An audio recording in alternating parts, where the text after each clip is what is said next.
ನಮಸ್ತೆ ಎಲ್ರಿಗೂ welcome to competitive ಕನ್ನಡಿಗ. ಇವತ್ತಿನ ವಿಡಿಯೋದಲ್ಲಿ ನಾವು ಸೊ ಒಬ್ಬ ಆಸ್ಪಿರೆಂಟ್ಸ್ ಲೈಫಲ್ಲಿ ಯಾವ ತರ ಇರುತ್ತೆ ಈ ಪ್ರಿಲಿಮ್ಸ್, ಮೇನ್ಸ್ ಮತ್ತೆ ಇಂಟರ್ವ್ಯೂ ಫೇಸ್ ಅನ್ನೋದು ನೋಡ್ತಾ ಹೋಗೋಣ. ಇಲ್ಲಿ student life as an aspirant ಇದೆಯಲ್ಲ. ಇವಾಗ ನಾವು ಕಾಲೇಜಲ್ಲಿ ಮತ್ತೆ ಸ್ಕೂಲ್ಗಳಲ್ಲಿ, ಹೈಸ್ಕೂಲ್ ಆಗಲಿ ಅಥವಾ ಕಾಲೇಜ್ಗಳಲ್ಲಿ ಏನ್ ಮಾಡಿದ್ರೆ ಸ್ಟೂಡೆಂಟ್ ಲೈಫ್ನ ಒಂದು ಪರ್ಟಿಕ್ಯುಲರ್ ವೇ ಅಥವಾ ಒಂದು ಅಲ್ಲಿ ಸ್ಪೆಸಿಫೈಡ್ ಗೈಡೆನ್ಸ್ ಥ್ರೂ ಹೋಗಿರ್ತೀವಿ.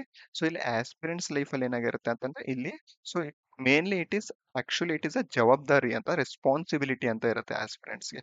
ನಾಟ್ ಓನ್ಲಿ ನಮ್ ಜವಾಬ್ದಾರಿ ಮತ್ತೆ ನಾಟ್ ಓನ್ಲಿ ಜಸ್ಟ್ ಜಾಬ್ ತಗೊಳ್ಳೋ ಜವಾಬ್ದಾರಿ ಆಗಿರೋದಷ್ಟೇ ಅಲ್ಲ. ಫ್ಯೂಚರ್ ನಾವು ಸೊಸೈಟಿನ ಯಾವ ತರ ಇರ್ತೀವಿ ಅನ್ನೋದ್ರ ಬಗ್ಗೆ ಆಗಿರುತ್ತೆ. ಒಂದ್ ಜಾಬ್ ಅಂತಂದ್ರೆ ಪರ್ಟಿಕ್ಯುಲರ್ಲಿ ಆಸ್ಪಿರೆಂಟ್ ಅಂತ ಬಂದಾಗ ಇಲ್ಲಿ ಗೌರ್ಮೆಂಟ್ ಜಾಬ್ ಆಸ್ಪಿರೆಂಟ್ಸ್ ಆಗಿರ್ತಾರೆ. ಓಕೆ, ಗೌರ್ಮೆಂಟ್ ಜಾಬ್ ಆಸ್ಪಿರೆಂಟ್ಸ್ ಅಂತಂದ್ರೆ ಒಬ್ಬ ಗೌರ್ಮೆಂಟ್ ಸರ್ವೆಂಟು ಜಸ್ಟ್ ಅದು ಅವನಿಗೆ ಜಾಬ್ ಆಗಿಲ್ದೇನೆ ಅವನಿಗೆ ಏನಾಗಿರುತ್ತೆ ಅಲ್ಲಿ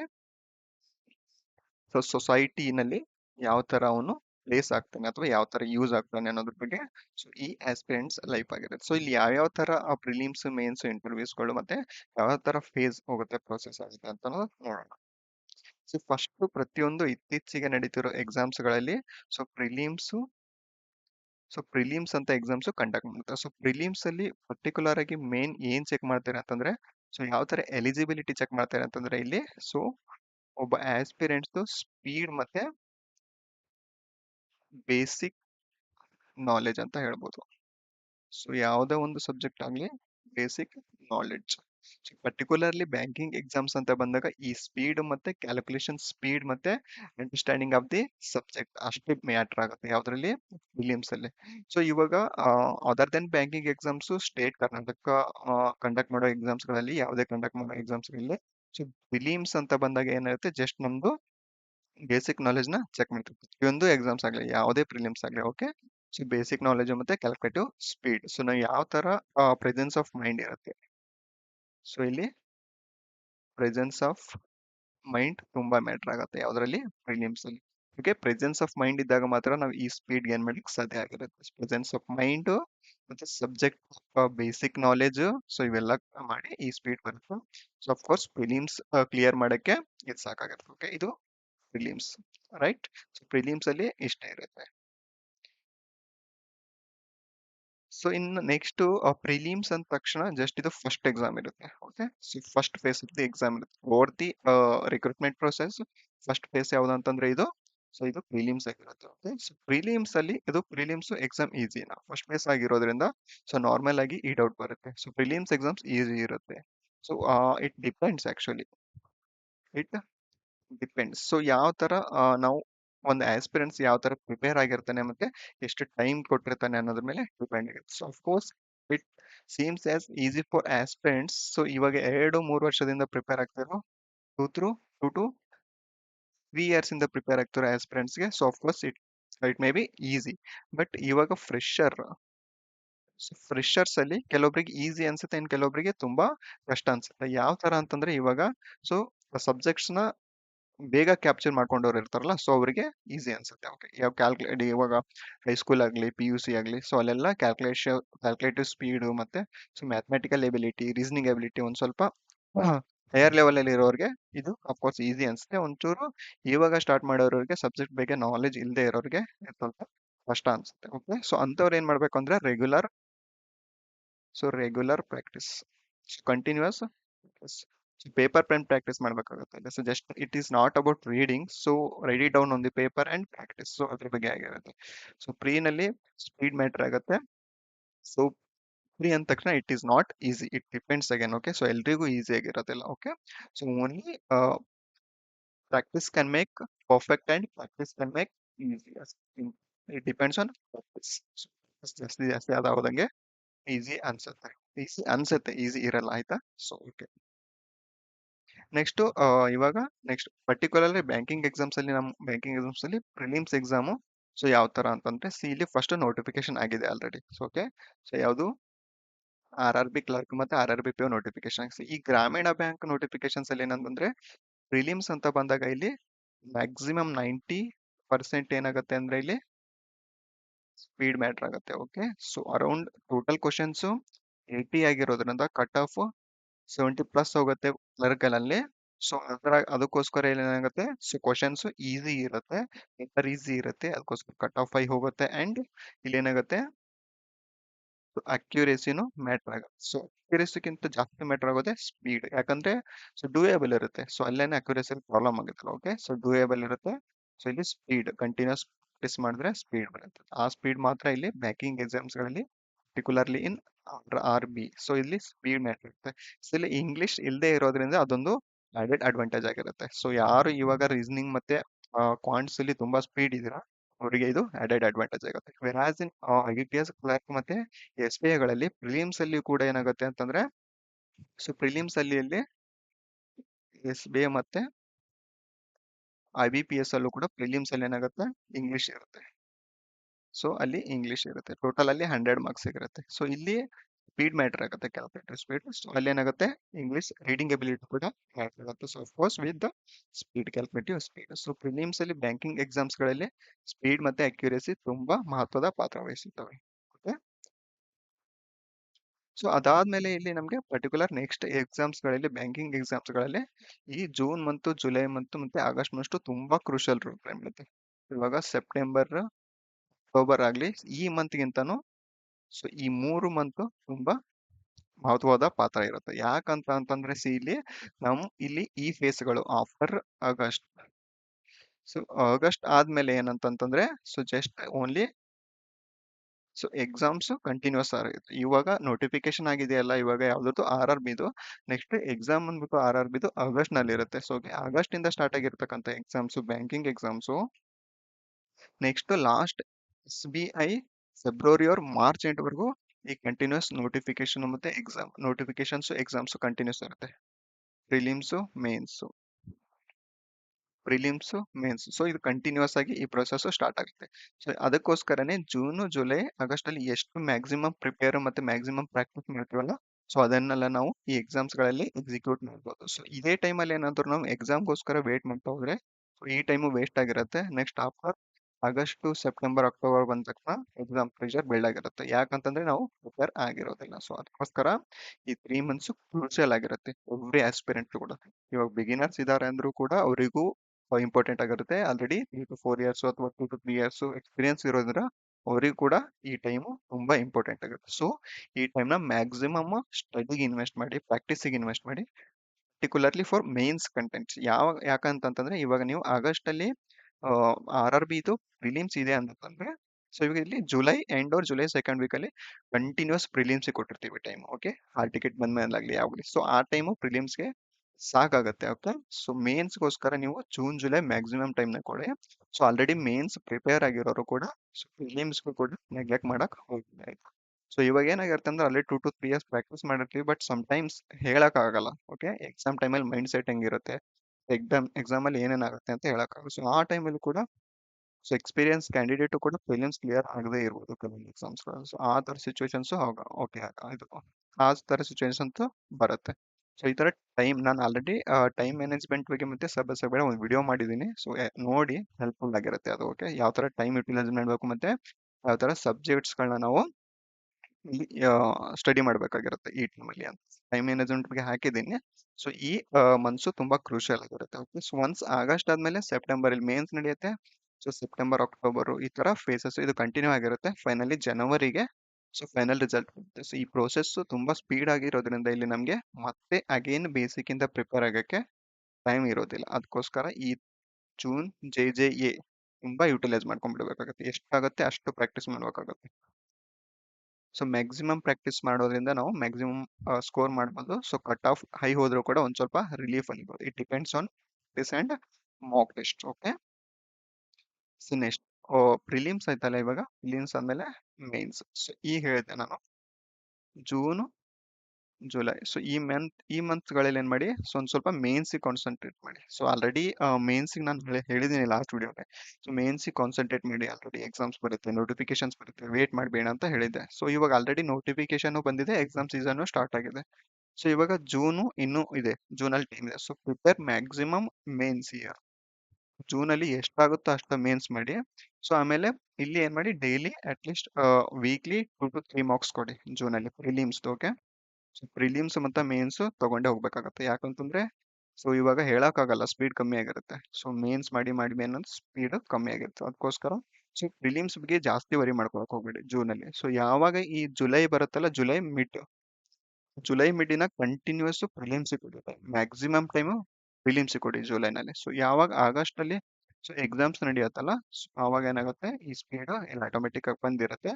ಸೊ ಇಲ್ಲಿ ಜುಲೈನಲ್ಲಿ ಪ್ರಿಲಿಮ್ಸ್ ಕಂಟಿನ್ಯೂಸ್ ಮಾರ್ಕ್ಸ್ ಮತ್ತೆ ಅಲ್ಲಿ ಪ್ರಾಕ್ಟೀಸ್ ಆಗಿರುತ್ತೆ ಪ್ರಿಲಿಮ್ಸ್. ಓಕೆ, ಸೊ ಅಲ್ಲಿವರೆಗೂ ಏನ್ ಮಾಡುತ್ತೆ, ಮೇನ್ಸ್ ಕಂಪ್ಯೂಟರ್ ಅವೇರ್ನೆಸ್ ಆಗಲಿ, ಕರೆಂಟ್ ಅಫೇರ್ಸ್ ರೆಗ್ಯುಲರ್ ಇರಲಿ, ಸೊ ಆಮೇಲೆ ಪ್ರಿಲಿಮ್ಸ್ ಮೇನ್ಸ್ ಕ್ವಶನ್ಸ್ ಆಗಲಿ, ಸಾರಿ ಯಾವುದು ಮೇನ್ಸ್ ಕ್ವಶನ್ಸ್ ಆಗಲಿ, ಮೇನ್ಸ್ ಮಾರ್ಕ್ಸ್ ಆಗಲಿ, ಸೊ ಇದನ್ನೆಲ್ಲ ಕಂಟಿನ್ಯೂಸ್ ಪಿ ಡಿ ಎಫ್ಸ್ ಆಗಲಿ ಪ್ರಾಕ್ಟೀಸ್ ಮಾಡ್ತಾ ಇರಬೇಕಾಗುತ್ತೆ. Daily 4 to 5 hours minimum mains ಕೊಡ್ಬೇಕಾಗಿರುತ್ತೆ. ಇಲ್ಲ 1 to 2 hours ಪ್ರಿಲಿಮ್ಸ್ ಕೊಟ್ಟರು no issues. Okay, so maximum time ಈ ಸ್ಟಡಿ ಟೈಮಲ್ಲಿ ಮೇನ್ಸ್ ಇರಲಿ ಈ ಮಂತಲ್ಲಿ. ಓಕೆ, ಸೊ ಸಿಲೆಬಸ್, ಸಬ್ಜೆಕ್ಟ್ ಮತ್ತೆ ಟೈಮ್ ಮ್ಯಾನೇಜ್ಮೆಂಟ್, ಮೇನ್ಸ್ ಪ್ರಿಲಿಮ್ಸ್ ಎಲ್ಲರಿಗೂ ನಾನು ಆಲ್ರೆಡಿ ಲಾಸ್ಟ್ ವಿಡಿಯೋಸ್ಗಳಲ್ಲಿ ಹೇಳಿದ್ದೀನಿ. ಓಕೆ, ಸೊ ಇನ್ನು ಯಾರ್ಯಾರು ವಿಡಿಯೋ ನೋಡಿಲ್ಲ ಅದನ್ನ ನೋಡಿ ಯೂಸ್ ಮಾಡ್ಕೊಳ್ಳಿ. Okay, so next what is there in mains. So mains exam ಮತ್ತೆ ಯಾವ ಟೈಮ್ ಮತ್ತೆ ಹೇಗೆ ಅಂತ ಲಾಸ್ಟ್ ಸ್ಲೈಡ್ ಹೇಳಿದ್ನಲ್ಲ. ಸೊ ಇಲ್ಲಿ ಮೇನ್ಸ್ ಅಲ್ಲಿ ಏನಿರುತ್ತೆ, so what matters in prelims ಅಂತ ಹೇಳಿದಾಗೆ, so what matters in mains ಅಂತ ಕೂಡ ಮೇನ್ಸ್ ಅಲ್ಲಿ ಏನಂತಂದ್ರೆ ಇಲ್ಲಿ ನಮ್ಮ ಅನಾಲಿಟಿಕಲ್ ಇಲ್ ಆರ್ ಪ್ರಾಬ್ಲಮ್ ಸಾಲ್ವಿಂಗ್. ಸೊ ಇದು ಎಲ್ಲಾ ಎಕ್ಸಾಮ್ಸ್ ಕೂಡ ಮೇನ್ಸ್ ಅಲ್ಲಿ ಇದು ಇಂಪಾರ್ಟೆಂಟ್ ಆಗಿರುತ್ತೆ. ಪರ್ಟಿಕ್ಯುಲರ್ಲಿ ಇನ್ ಬ್ಯಾಂಕಿಂಗ್ ಎಕ್ಸಾಮ್ಸ್ಗಳಲ್ಲಿ ಸೊ ಇಲ್ಲಿ ಏನಾಗುತ್ತೆ ಅಂದ್ರೆ speed plus subject depth. So ನಾವು ಒಂದು ಫಾರ್ ಎಕ್ಸಾಂಪಲ್ ಅರಿಥಮೆಟಿಕ್ ಅಂತ ತಗೊಳ್ಳಿ ಕಾಂಟ್ಸ್ ಅಲ್ಲಿ. ಸೊ ಈಗ ಸ್ಪೀಡ್ ಡಿಸ್ಟೆನ್ಸ್ ಟೈಮ್ ಅಂತ ಬಂದ್ರೆ ಪ್ರಿಲಿಮ್ಸ್ ಅಲ್ಲಿ ಏನ್ ಮಾಡ್ತೀವಿ, ಜಸ್ಟ್ ಫಾರ್ಮುಲಾ ಮತ್ತೆ ಶಾರ್ಟ್ ಟ್ರಿಕ್ ಅಂತ ಮಾಡಿರ್ತೀವಿ. ಬಟ್ ಇಲ್ಲಿ ಏನಾಗುತ್ತೆ ಅಂತ ಮೇನ್ಸ್ ಅಲ್ಲಿ ಫಾರ್ಮುಲಾ ಮತ್ತೆ ಶಾರ್ಟ್ ಟ್ರಿಕ್ ಅಂತ ಅಲ್ದೇನೆ, ಸೊ ಇಲ್ಲಿ ನಾವು ಕಂಪ್ಲೀಟ್ ಆಗಿ ಇನ್ ಡೆಪ್ತ್ ಆಗಿ ಬೇಸಿಕ್ ಬೇಸಿಕ್ಸ್ ಗೊತ್ತಿದ್ರೆ ಮಾತ್ರ ನಾವಿಲ್ಲಿ ಮೇನ್ಸ್ ಪ್ರಾಬ್ಲಮ್ಸ್ ನ ಸಾಲ್ವ್ ಮಾಡ್ಬೋದು. ಸೊ ಬೇಸಿಕ್ಸ್ ಇಂದಾನೆ ಕೆಲವೊಂದು ಮ್ಯಾಕ್ಸಿಮಮ್ ಪ್ರಾಬ್ಲಮ್ಸ್ ಮೇನ್ಸ್ ಅಲ್ಲಿ ಸಾಲ್ವ್ ಆಗ್ತವೆ. ಶಾರ್ಟ್ ಟ್ರಿಕ್ ಗಿಂತನೂ ಬೇಸಿಕ್ಸ್ ಮ್ಯಾಕ್ಸಿಮಮ್ ಮ್ಯಾಟರ್ ಆಗುತ್ತೆ. ಓಕೆ, ಸೊ ಅದು ಮೇನ್ಸ್ ಅಲ್ಲಿ particular point. So in reasoning ಅಂತ ಬಂತಂದ್ರೆ ಮೇನ್ಸ್ ಅಲ್ಲಿ ರೀಸನಿಂಗು ಸೊ ಮಿಸ್ಸೆಲೇನಿಯಸ್ ಮ್ಯಾಟರ್ ಆಗುತ್ತೆ. ಸೊ ಮಿಸ್ಸೆಲೇನಿಯಸ್ ತುಂಬಾ ಮ್ಯಾಟರ್ ಆಗುತ್ತೆ.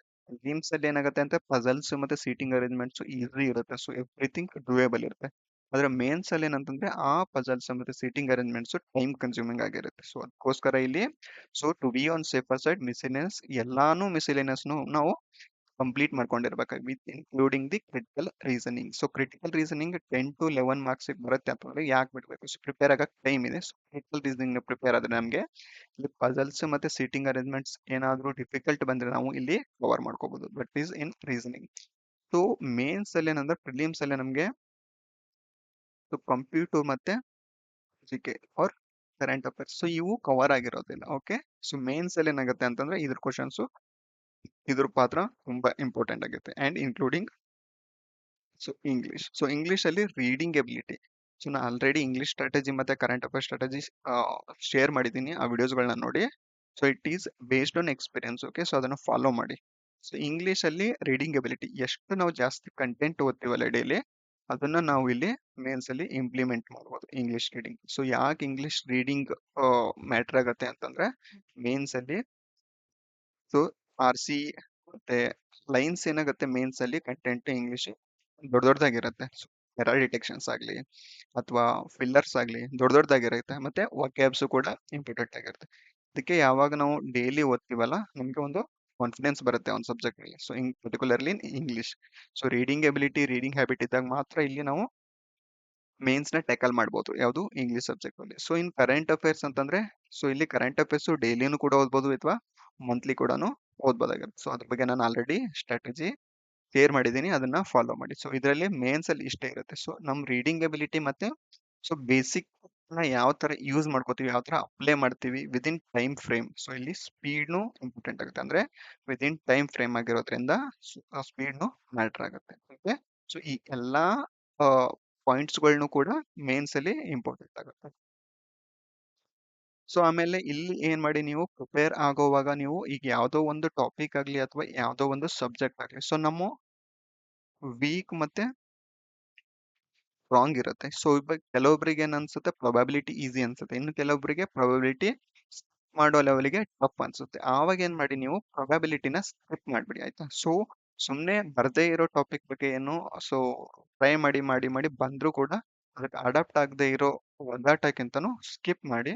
ಸೊ ಬೇರೆ ಟಾಪಿಕ್ ಅಲ್ಲಿ ಸ್ಟ್ರಾಂಗ್ ಇರೋ ಟಾಪಿಕ್ ಅಲ್ಲಿ ಸೊ ಕಂಪ್ಲೀಟ್ ಮಾರ್ಕ್ಸ್ ಮಿಸ್ ಆಗದೆ ಇರೋ ರೀತಿಯಲ್ಲಿ ಪ್ರಾಕ್ಟೀಸ್ ಮಾಡಿದ್ರೆ ಸೊ ಅಲ್ಲಿ ನಾವು ಏನ್ ಮಾಡ್ಕೋಬಹುದು, ಮ್ಯಾನೇಜ್ ಮಾಡ್ಕೋಬಹುದು. ಓಕೆ, ಮಾರ್ಕ್ಸ್ ನ ಮ್ಯಾನೇಜ್ ಮಾಡ್ಕೋಬಹುದು. ಬಟ್ ಇಲ್ಲಿ ಏನಂತ ಅಂತಂದ್ರೆ don't try to achieve 100%. Okay, so ಯಾವುದು 100% ಅಂತ ಇಲ್ಲ. ಸೊ ಆಲ್ರೆಡಿ ನಿಮ್ದು ಸ್ಟ್ರಾಂಗ್ ಟಾಪಿಕ್ಸ್ ಗಳಿರುತ್ತೆ ಯಾವುದೋ ಒಂದು, ಆ ಟಾಪಿಕ್ಸ್ ಗಳಲ್ಲೂ ಇನ್ನು ಕೆಲವೊಂದು ನಮಗೆ ಪ್ರಾಬ್ಲಮ್ಸ್ ಮಾಡಕ್ ಬರಲ್ಲ. ಮಾಕ್ ಟೆಸ್ಟ್ ಗಳಲ್ಲಾಗ್ಲಿ ಅಥವಾ PDF ಗಳಾಗ್ಲಿ ನಮಗೆ ಕೆಲವೊಂದು ಪ್ರಾಬ್ಲಮ್ಸ್ ನಮ್ ಸ್ಟ್ರಾಂಗೆಸ್ಟ್ ಟಾಪಿಕ್ಸ್ ಗಳಲ್ಲಿ ಕೆಲವೊಂದು ಪ್ರಾಬ್ಲಮ್ಸ್ ಮಾಡಕ್ ಬರೋದಿಲ್ಲ. ಸೊ ಹಾಗಂತ ನಾವ್ ಇನ್ನು ಈ ಟಾಪಿಕ್ಸ್ನೇ ಸೊ ಅದನ್ನೇ ಡ್ವೆಲ್ ಮಾಡ್ಕೊಂಡು ಕಂಪ್ಲೀಟ್ ಅದನ್ನೇ ಪ್ರಾಕ್ಟೀಸ್ ಮಾಡ್ಕೊಂಡು ಕೂತ್ರೆ ಸೊ ಬೇರೆ ಟಾಪಿಕ್ಸ್ಗೆ ಟೈಮ್ ಕೊಡಕ್ಕೆ ಸೊ ಟೈಮ್ ಕಮ್ಮಿ ಇರುತ್ತೆ. ಸೊ ಅದಕ್ಕೋಸ್ಕರ ಏನ್ ಮಾಡಿ ಅಂತಂದ್ರೆ ಎಷ್ಟು ಆಗುತ್ತೋ ಅಷ್ಟು ಪ್ರಾಕ್ಟೀಸ್ ಮಾಡಿ. ಸೊ ಅದ್ರಲ್ಲಿ ಯಾವ್ದ್ಯಾವ್ದು ಬರ್ತಿಲ್ಲ ಮತ್ತೆ ಯಾವ ತರ ಲ್ಯಾಗ್ ಆಗ್ತಿದೀವಿ ಅದ್ರಲ್ಲಿ ಅಂತ ನಾವು ಕಂಡ್ಕೊಂಡ್ರೆ ನಾವು ಅದನ್ನ ರ್ಯಾಟಿಫೈ ಮಾಡ್ಕೊಂಡು ಮತ್ತೆ ನಾವು ಕಂಟಿನ್ಯೂ ಮಾಡ್ಬೋದಾಗಿದೆ. ಸೊ ಅದಕ್ಕೋಸ್ಕರ ಇಲ್ಲಿ ಏನಾಗುತ್ತೆ ಅಂದ್ರೆ so find out your weakness and strength. Finding so ಸುಮಾರು ಜನ ಆಸ್ಪಿರೆಂಟ್ಸ್ ಏನಾಗುತ್ತೆ ಅಂದ್ರೆ ಅವ್ರ ವೀಕ್ನೆಸ್ ಮತ್ತೆ ಸ್ಟ್ರೆಂತ್ ಅಂತ ಯಾವ್ದು ಅಂತಾನೆ ಗೊತ್ತಿರೋದಿಲ್ಲ. ಸೊ ಓಕೆ, ಅದನ್ನ ಫೈಂಡ್ ಮಾಡಿದ ಮೇಲೆನೆ ನಮ್ಗೆ ನೆಕ್ಸ್ಟ್ ಫರ್ದರ್ ಕಂಟಿನ್ಯೂ ಮತ್ತೆ ಯಾವ ತರ ಅಪ್ಲೈ ಮಾಡೋದು ಅನ್ನೋದು ಕ್ವಶನ್ಸ್ ಗಳಿಗೆ. So selection of questions, so ಯಾವ ತರ ನಾವು ಕ್ವಶನ್ ಸೆಲೆಕ್ಟ್ ಮಾಡ್ತೀವಿ ಅಂತ ಮ್ಯಾಟರ್ ಆಗುತ್ತೆ. ಇವಾಗ ಕೆಲವೊಬ್ಬರಿಗೆ ಸೀಟಿಂಗ್ ಅರೇಂಜ್ಮೆಂಟ್ಸ್ ಈಸಿ ಅನ್ಸುತ್ತೆ, ಕೆಲವೊಬ್ಬರಿಗೆ ಪಜಲ್ಸ್ ಆರ್ ಎಲ್ಸ್ ಕೆಲವೊಬ್ಬರಿಗೆ ಮಿಸೆಲಿಯನ್ಸ್ ಈಸಿ ಅನ್ಸುತ್ತೆ. So picking of topic in marks or exams ಗಳಲ್ಲಿ ಮ್ಯಾಟರ್ ಆಗುತ್ತೆ. ಇದು ಈಸಿ ಸಬ್ಜೆಕ್ಟ್ ಇದ್ರೆ ನಿಮ್ದು ಫಸ್ಟ್ ಇದನ್ನೇ ಪಿಕ್ ಮಾಡಿ ಮಾಕ್ ಟೆಸ್ಟ್ ಅಥವಾ ಎಕ್ಸಾಮ್ ಅಲ್ಲಿ. ಸೊ ಮಿಸೆಲಿಯನ್ಸ್ ಈಸಿ ಅಂದ್ರೆ ಮಿಸೆಲಿಯನ್ಸ್ ಪಿಕ್ ಮಾಡಿ. ಬೆಸ್ಟ್ ಬೆಸ್ಟ್ ಅಂತಂದ್ರೆ ಗೋ ಥ್ರೂ ದಿಸ್ ಮಿಸೆಲಿಯನ್ಸ್, ಯಾಕಂದ್ರೆ ಮಿಸೆಲಿಯನ್ಸ್ ಎಲ್ಲರಿಂದ ಮಾಡ್ಬೋದಾಗಿದೆ. ಬಟ್ ಸೀಟಿಂಗ್ ಅರೇಂಜ್ಮೆಂಟ್ ಪಜಲ್ಸ್ ತುಂಬಾ ಪ್ರಾಕ್ಟೀಸ್ ಬೇಕಾಗಿರುತ್ತೆ. ಓಕೆ, ಸೊ ಇಲ್ಲೊಂದು ಒಂದ್ಸರಿ ಸಿಕ್ಕಾಕೊಂಡ್ಬಿಟ್ರೆ ಮುಗೀತು, ಯಾವುದು ಸೀಟಿಂಗ್ ಅರೇಂಜ್ಮೆಂಟ್ ಪಜಲ್ಸ್. ಸೊ ಅದಕ್ಕೋಸ್ಕರ ಏನು ಸೊ ವೀಕ್ನೆಸ್ ಸ್ಟ್ರೆಂತ್ ನ ಫೈಂಡ್ ಮಾಡ್ಕೊಳ್ಳಿ. ಇವಾಗ ರೀಸನಿಂಗ್ ಅಂತ ಬಂದಾಗ ಸೊ ಕೆಲವೊಬ್ಬರಿಗೆ ಸರ್ಕ್ಯುಲರ್ ಸಿಟ್ಟಿಂಗ್ ತುಂಬಾ ಡಿಫಿಕಲ್ಟ್ ಆಗಿರುತ್ತೆ, ಇನ್ ಕೆಲವೊಬ್ಬರಿಗೆ ಲೀನಿಯರ್ ಸಿಟ್ಟಿಂಗ್ ತುಂಬಾ ಡಿಫಿಕಲ್ಟ್ ಆಗಿರುತ್ತೆ. ಸೊ ಇವಾಗ ಲೀನಿಯರ್ ಸಿಟ್ಟಿಂಗ್ ತುಂಬಾ ಡಿಫಿಕಲ್ಟ್ ಆಗಿರೋರು ಪ್ರಾಕ್ಟೀಸ್ ಮಾಡಿ ಇದನ್ನ ಅಷ್ಟೇ. ಓಕೆ, ಸೊ ಬರೀ ಇದನ್ನೇ ಪ್ರಾಕ್ಟೀಸ್ ಮಾಡಕ್ ಹೋಗ್ಬೇಡಿ. ಸೊ ಇದರಲ್ಲಿ ಒಂಚೂರು ಸ್ಪೀಡ್ ತಗೊಳ್ಳಿ. ಸ್ಟ್ರೆಂತ್ ಸ್ಟ್ರಾಂಗ್ ಇರೋ ಟಾಪಿಕ್ಸ್ ಗಳಲ್ಲಿ ಸ್ಪೀಡ್ ತಗೊಳ್ಳಿ, ವೀಕ್ ಇರೋ ಟಾಪಿಕ್ಸ್ ಗಳನ್ನ ಒಂಚೂರು ಜಾಸ್ತಿ ಪ್ರಾಕ್ಟೀಸ್ ಮಾಡಿ ಅಷ್ಟೇ. ಬಟ್ ಅದಕ್ಕೆ ಅದನ್ನೇ ಹಿಡ್ಕೊಂಡು ಕೊಡಕ್ ಹೋಗ್ಬೇಡಿ. ಯಾಕಂದ್ರೆ ಏನಾಗುತ್ತೆ ಅಂತಂದ್ರೆ ಇವಾಗ ಏನಾದ್ರು ವೀಕ್ ನಮ್ದು ವೀಕ್ ಈ ಟಾಪಿಕ್ ವೀಕ್ ಇದೆ ಅಂತ ಬಂದಾಗ ನಾವು ಅದನ್ನ ಟ್ರೈ ಮಾಡಕ್ ಹೋಗ್ತೀವಿ ಎಕ್ಸಾಮ್ಗಳಲ್ಲಿ. ಸೊ ಇದನ್ನ ಟ್ರೈ ಮಾಡೋಣ ನೋಡೋಣ ಬರುತ್ತೆ. ಸೊ ಆ ತರ ಬೇಡ. ಫಸ್ಟ್ ನಮ್ ಸ್ಟ್ರಾಂಗ್ ಟಾಪಿಕ್ ನ ಮುಗಿಸ್ಕೊಂಡು ನಂತರ ನಾವು ಎಕ್ಸಾಮ್ಸ್ ಗಳನ್ನ ಏನ್ ಮಾಡ್ಬೇಕು, ಸೊ ಇವಾಗ ನೆಕ್ಸ್ಟ್ ನಾವು ಅಟೆಂಪ್ಟ್ ಮಾಡ್ಬೇಕಾಗುತ್ತೆ. ಸೊ ಅಟೆಂಪ್ಟಿಂಗ್ ಸ್ಟ್ರಾಟಜಿ ಕೂಡ ಇಂಪಾರ್ಟೆಂಟ್ ಆಗುತ್ತೆ ಯಾವ್ದ್ರಲ್ಲಿ, ಮೇನ್ಸ್ ಅಲ್ಲಿ. ಸೊ ಮೇನ್ಸ್ ಅಲ್ಲಿ ವೀಕ್ನೆಸ್ ಮತ್ತೆ ಸ್ಟ್ರೆಂತ್ ಎರಡು ನೋಡ್ಕೊಳ್ಳಿ. ಮೇನ್ಸ್ ಆಗ್ಲಿ ಪ್ರಿಲಿಮ್ಸ್ ಆಗ್ಲಿ what ever throughout the process, interview ಕೂಡ ಇನ್ಕ್ಲೂಡಿಂಗ್. ಸೊ ವೀಕ್ನೆಸ್ ಮತ್ತೆ ಆ ಸ್ಟ್ರೆಂತ್ಸ್ ನ ಪಡ್ಕೊಂಡಾಗ ನಮ್ಗೆ ವೀಕ್ನೆಸ್ ಮೇಲೆ ವರ್ಕೌಟ್ ಮಾಡಕ್ಕೆ ಗೊತ್ತಾಗುತ್ತೆ. ಸೊ ಅದಕ್ಕೆ ನಮ್ಗೆ ಏನ್ ಗೊತ್ತಿಲ್ಲ ಅನ್ನೋದೇ ನಮ್ಗೆ ಕೆಲವೊಂದ್ಸರಿ ಗೊತ್ತಿರಲ್ಲ. ಸೊ ಅದನ್ನ ನಾವು ಫೈಂಡ್ ಔಟ್ ಮಾಡ್ಬೇಕಾಗಿರುತ್ತೆ. ಓಕೆ, ಸೊ ನೀಟಾಗಿ ಅನಾಲಿಸಿಸ್ ಮಾಡಿ. ಸೊ ಇದೇನಿಲ್ಲ ವೀಕ್ನೆಸ್ ಸ್ಟ್ರೆಂತ್ ಅಂತಂದ್ರೆ nothing with the analysis. So mock attend ಮಾಡಿರ್ತೀರಾ, ಅದ್ರಲ್ಲಿ ಅನಾಲಿಸಿಸ್ ಮಾಡಿ ಗೊತ್ತಾಗ್ಬಿಡುತ್ತೆ ನಮ್ದು ಯಾವ್ದ್ರಲ್ಲಿ ವೀಕ್ ಇರುತ್ತೆ. ಸಬ್ಜೆಕ್ಟ್ ಗೊತ್ತಿದ್ರು ಕೂಡ ಸ್ಪೀಡ್ ಅಲ್ಲಿ ವೀಕ್ ಇರುತ್ತೆ ಸರಿ. ಓಕೆ, ಅದಕ್ಕೋಸ್ಕರ ಅದ್ರ ಮೇಲೆ ವರ್ಕೌಟ್ ಮಾಡಿದಾಗ ಮಾತ್ರ ನಮ್ಗೆ ಕಾನ್ಫಿಡೆನ್ಸ್. ಸೊ ಆಮೇಲೆ ಮೈಂಡ್ ಸೆಟ್ ಅಷ್ಟೇ. So complete throughout these exams ಗಳಲ್ಲಿ ಸೊ ನಮ್ ಕಾಮ್ನೆಸ್ ಇಂಪಾರ್ಟೆಂಟ್. ಸೊ ಇವಾಗ ಮಾಕ್ ಅಟೆಂಡ್ ಮಾಡೋಕ್ಕಾಗ್ಲಿ ಅಥವಾ ಮೇನ್ಸ್ ಎಕ್ಸಾಮ್ ಅಲ್ಲಿ ಕೂಡ ಕಾಮ್ ಮೈಂಡ್ ಇಂದ ಮಾಡ್ಬೇಕಾಗುತ್ತೆ. ಸೊ ಪ್ರಿಲಿಮ್ಸ್ ಆಗ್ಲಿ ಮೇನ್ಸ್ ಆಗ್ಲಿ ಮೈಂಡ್ ಸೆಟ್ ಕಾಮ್ ಆಗಿರ್ಬೇಕಾಗತ್ತೆ. ಆಮೇಲೆ ಇಲ್ಲಿ ಓವರ್ ಥಿಂಕಿಂಗ್ ಅವಾಯ್ಡ್ ಮಾಡ್ಬೇಕಾಗತ್ತೆ. ಸೊ ಕೆಲವೊಂದ್ಸರಿ ಏನಾಗುತ್ತೆ ಅಂತಂದ್ರೆ ಇವಾಗ ಇಷ್ಟು ಪೋಸ್ಟ್ ಜಾಸ್ತಿ ಬಿಟ್ಟಿದ್ದಾರೆ, ಇಷ್ಟು ಪೋಸ್ಟ್ ಕಮ್ಮಿ ಬಿಟ್ಟಿದ್ದಾರೆ. ಸೊ ಇದೇ ಮೈಂಡ್ ಸೆಟ್ ಅಲ್ಲಿ ಏನ್ ಮಾಡ್ತೀವಿ ನಾವು, ಡೇಸ್ ನ ಕಳೆದ್ಬಿಟ್ಟಿವಿ. ಸೊ ಡೇಸ್ ಹೋಗ್ತಾ ಇರುತ್ತೆ, ನಮ್ಗೆ ಗೊತ್ತೇ ಆಗಲ್ಲ, ಟೈಮ್ ಹೋಗ್ತಾ ಇರುತ್ತೆ. ಸೊ ಅದಕ್ಕೋಸ್ಕರ ಏನಾಗುತ್ತೆ ಅಂತಂದ್ರೆ ಮೈಂಡ್ ಸೆಟ್ ನ ಕಾಮ್ ಆಗಿ ಇಟ್ಕೊಳ್ಳಿ. ಚೇಂಜ್ ಏನಂತಾರೆ ಮೈಂಡ್ ಸೆಟ್ ನ ಫ್ರೀಕ್ವೆಂಟ್ ಆಗಿ ಚೇಂಜ್ ಮಾಡಕ್ ಹೋಗ್ಬೇಡಿ. ಓಕೆ, ಸೊ ಇವಾಗ ಎಕ್ಸಾಮ್ ಇದೆ ಅಂತಂದ್ರೆ ಸೊ ಆ ಎಕ್ಸಾಮ್ ಇದ್ರಲ್ಲೇ ಇರಿ. ಇವಾಗ ಎಕ್ಸಾಮ್ ಹಾರ್ಡ್ ಬರುತ್ತೋ ಡಿಫಿಕಲ್ಟ್ ಟಫ್ ಬರುತ್ತೋ ಅಥವಾ ಈಸಿ ಬರುತ್ತೋ ಅನ್ನೋ ಮೈಂಡ್ ಸೆಟ್ ಗಳನ್ನ ಚೇಂಜ್ ಮಾಡ್ತಾ ಹೋಗಿ. ಯಾಕಂದ್ರೆ ಕನ್ಫ್ಯೂಷನ್ ಆಗ್ಬಿಡುತ್ತೆ. ಸೊ ಇದು ಕನ್ಫ್ಯೂಷನ್ ಕ್ರಿಯೇಟ್ ಮಾಡ್ಬಿಡುತ್ತೆ. So to avoid that confusion, set your mind that next ಬರೀ ಎಕ್ಸಾಮ್ಸ್ ಇರುತ್ತೆ ಮತ್ತೆ ನಾನು ಸಬ್ಜೆಕ್ಟ್ಸ್ ಮೇಲೆ ಜಾಸ್ತಿ ಕಾನ್ಸಂಟ್ರೇಟ್ ಮಾಡ್ತೀನಿ, ನಾನು ಸ್ಟ್ರಾಂಗ್ ಪಾಯಿಂಟ್ಸ್ ಮೇಲೆ ಕಾನ್ಸಂಟ್ರೇಟ್ ಮಾಡ್ತೀನಿ, ಇಲ್ಲ ನಾನು ಅದನ್ನ ಎಕ್ಸಿಕ್ಯೂಟ್ ಮಾಡ್ತೀನಿ. ಅದ್ ಬಿಟ್ಟು ಬೇರೆ ಏನು ಎಕ್ಟರ್ನಲ್ ಫ್ಯಾಕ್ಟರ್ಸ್ ಅಫೆಕ್ಟ್ ಆಗ್ಬಾರ್ದು. ಸೊ ಬೇರೆ ಸ್ಟೇಟ್ ಅವ್ರು ಬಂದು ನಮ್ಮಲ್ಲಿ ಅಪ್ಲೈ ಮಾಡ್ತಾರೆ, ಸೊ ನಿಮ್ಗೆ ಈ ಕ್ಯಾಟಗರಿ ಆ ಕ್ಯಾಟಗರಿ ಅಂತ ಅವೆಲ್ಲ ಬೇಡ. ಏಮ್ ಫಾರ್ ಜನರಲ್ ಕ್ಯಾಟಗರಿ ಅಷ್ಟು ಅಂದಾಗ ಮಾತ್ರ ನಮ್ಮ ಕ್ಯಾಟಗರಿಯಲ್ಲಿ ಎಕ್ಸಾಮ್ ಕ್ಲಿಯರ್ ಮಾಡ್ಕೊಳಕ್ಕೆ ಸಾಧ್ಯ ಆಗಿರುತ್ತೆ. ಸೊ ಮೈಂಡ್ ಸೆಟ್ ತುಂಬಾ ಇಂಪಾರ್ಟೆಂಟ್ ಆಗಿರುತ್ತೆ. ಯಾರು ಇನ್ನು ಒದ್ದಾಡ್ತಿದ್ದೀರಾ ಮೈಂಡ್ ಸೆಟ್ ಅಲ್ಲಿ, so start reading books or listening to motivation. ಧ್ಯಾನ ಮಾಡ್ಬೋದಾಗಿದೆ, ಇಲ್ಲ ಅಂತಂದ್ರೆ ಮೋಟಿವೇಶನ್ ಕೋರ್ಸ್ ಓದ್ಬೋದು, ಭಗವದ್ಗೀತೆ ಓದ್ಬೋದು. ಒಟ್ನಲ್ಲಿ ಏನಾಗುತ್ತೆ ಅಂತಂದ್ರೆ, ಸೊ ಟೆನ್ಷನ್ ಫ್ರೀ, ಆಮೇಲೆ ಸ್ಟ್ರೆಸ್ ಫ್ರೀ, ಸೊ ಇವೆಲ್ಲ ಇದ್ದಾಗ ಮಾತ್ರ particularly in banking exams, so com mind ಇದ್ದಾಗ ಮಾತ್ರ ನಾವು ಪ್ರಾಬ್ಲಮ್ ನ ಸಾಲ್ವ್ ಮಾಡಬೇಕು. ಯಾಕಂದ್ರೆ ವಿದಿನ್ ಟೈಮ್ ಫ್ರೇಮ್ ಆಗಿರೋದ್ರಿಂದ, ಸೊ ಈ ಮೈಂಡ್ ಸೆಟ್ ತುಂಬಾ ಇಂಪಾರ್ಟೆಂಟ್ ಆಗಿರುತ್ತೆ. ನೆಕ್ಸ್ಟ್ ಫೈನಲಿ ಎಲ್ಲ ಎವ್ರಿಥಿಂಗ್ ಸಬ್ಜೆಕ್ಟ್ ಸಿಲೆಬಸ್ ಕವರ್ ಆದ್ಮೇಲೆ ರಿವಿಷನ್. ಸೊ ರಿವಿಷನ್ ತುಂಬಾ ತುಂಬಾ ಇಂಪಾರ್ಟೆಂಟ್ ಆಗುತ್ತೆ, particularly in current affairs G ನಲ್ಲಿ. ಸೊ ತುಂಬಾ ಜನರ ಕಂಪ್ಲೇಂಟ್ ಏನಂತ ಅಂತಂದ್ರೆ, ಸೊ ನೆನಪಿರೋದಿಲ್ಲ, ಸೊ ನೆನಪಿನಲ್ಲಿ ಇಟ್ಕೊಳಕ್ ಆಗೋದಿಲ್ಲ. ಸೊ ನೆನಪಿನಲ್ಲಿ ಯಾಕೆ ಇಟ್ಕೊಳಕ್ ಆಗೋದಿಲ್ಲ ಅಂತಂದ್ರೆ, ಅವ್ರ ಮೈಂಡ್ ಸೆಟ್ ಏನಾಗಿರುತ್ತೆ ಅಂತಂದ್ರೆ, ಓದುವಾಗ ಒಂದ್ ಸಾರಿ ಓದಿದ್ರೆ ನೆನಪಿದ್ಬಿಡುತ್ತೆ, ಒಂದೇ ಸಾರಿ ಸಾಕು ನಂಗೆ. ಸೊ ಇಂಪಾಸಿಬಲ್, ಅದು ಯಾರಿಗೂ ಸಾಧ್ಯ ಇಲ್ಲ. ಸೊ ಎಷ್ಟು ಒಂದ್ ಸಾರಿ ಓದೋದು ಒಂದೇ ಸಾರಿ ಆಗುತ್ತೆ. Revision 5 to 6 times, 6 times revision mandatory ಅದು. ಓಕೆ, ಸೊ ಎಕ್ಸಾಮ್ ಮುಗಿಯೋವರೆಗೂ ಆ ಕರೆಂಟ್ ಅಫೇರ್ಸ್, ಇವಾಗ ಎಕ್ಸಾಂಪಲ್ ಜೂನ್ ಅಂತ ಬಂದ್ರೆ ಜೂನ್ದು 3 ಟೈಮ್ಸ್ ರಿವೈಸ್ ಆಗಿರ್ಬೇಕಲ್ಲಿ. ಸೊ ಎವ್ರಿಥಿಂಗ್, ಯಾವುದೇ ಇಂಡೆಕ್ಸ್ ಆಗ್ಲಿ ಅಥವಾ ಯಾವುದೇ ಸ್ಟ್ಯಾಟಿಕ್ ಪಾರ್ಟ್ ಆಗ್ಲಿ, ಸೊ 6 ಮಂತ್ ಬಿಫೋರ್ ನಡೆದಿರ್ತಕ್ಕಂಥ ಯಾವುದೇ ಇವೆಂಟ್ ಕೂಡ ಟಕ್ ಅಂತ ಹೇಳೋ ರೀತಿಯಲ್ಲಿ ನಾವು ಯಾವುದು ರಿವೈಸ್ ಮಾಡ್ಬೇಕಾಗಿರುತ್ತೆ. ಸೊ ಟೈಮ್ ಮಾಡ್ಕೊಂಡು ರಿವೈಸ್ ಮಾಡ್ಬೇಕಾಗಿರುತ್ತೆ. ಓಕೆ, ಸೊ ಬರೀ ಓದೋದಲ್ಲ, ಇಲ್ಲಿ ರಿವಿಷನ್ ತುಂಬಾ ಇಂಪಾರ್ಟೆಂಟ್ ಆಗುತ್ತೆ. ಸೊ ರೀಸನಿಂಗ್ ಕ್ವಾಂಟ್ಸ್ ಏನ್ ಮಾಡ್ತೀವಿ ಅಂದ್ರೆ ಪ್ರಾಕ್ಟೀಸ್ ಮಾಡಿ ಬಿಟ್ಟಿರ್ತೀವಿ, ಪ್ರಾಕ್ಟೀಸ್ ಮಾಡಿರ್ತೀವಿ, ಅಲ್ಲಿ ಏನು ಪ್ರಾಬ್ಲಮ್ ಆಗಿರುತ್ತಲ್ಲ. ಬೇರೆ ಆಸ್ ಏನ ಕರೆಂಟ್ ಅಫೇರ್ಸ್ ಏನಾಗುತ್ತೆ ಅಂತಂದ್ರೆ, ಇಲ್ಲಿ ಅಕ್ಯುರೇಸಿ, ಅಕ್ಯುರೇಸಿ ಸೊ ಸಿಮಿಲರ್ ಅನ್ಸುತ್ತೆ ಕ್ವಶನ್ಸ್ಗಳು. ಸೊ ಇದೆಲ್ಲ ಓದಿರೋ ತರಾನೇ ಅನ್ಸುತ್ತೆ ಮೇನ್ಸ್ ಎಕ್ಸಾಮ್. ಸೊ ಅದನ್ನ ನಾವು ಕನ್ಫ್ಯೂಷನ್ ಅವಾಯ್ಡ್ ಮಾಡ್ಬೇಕು ಅಂತಂದ್ರೆ, ಕ್ಲಾರಿಟಿ ಬೇಕಾಗುತ್ತೆ. ಕ್ಲಾರಿಟಿ ಬೇಕಾಗಿತ್ತು ಅಂತಂದ್ರೆ ರಿವಿಷನ್ ಬೇಕಾಗುತ್ತೆ. So, ನಾನು ಅದ್ರ ಬಗ್ಗೆ ವಿಡಿಯೋ ಮಾಡಿದ್ದೀನಿ ಸೆಪರೇಟ್ ಆಗಿ, ಕರೆಂಟ್ ಅಫೇರ್ಸ್ ರಿಲೇಟೆಡ್ ಯಾವ ತರ ಓದ್ಬೇಕು ಮತ್ತೆ ಯಾವುದು ರೆಫರ್ ಮಾಡ್ಬೇಕು ಅನ್ನೋದು. ಸೊ ಅದನ್ನ ಒಂದ್ಸರಿ ನೋಡಿ ಮತ್ತೆ ಅಡಾಪ್ಟ್ ಮಾಡ್ಕೊಳ್ಳಿ.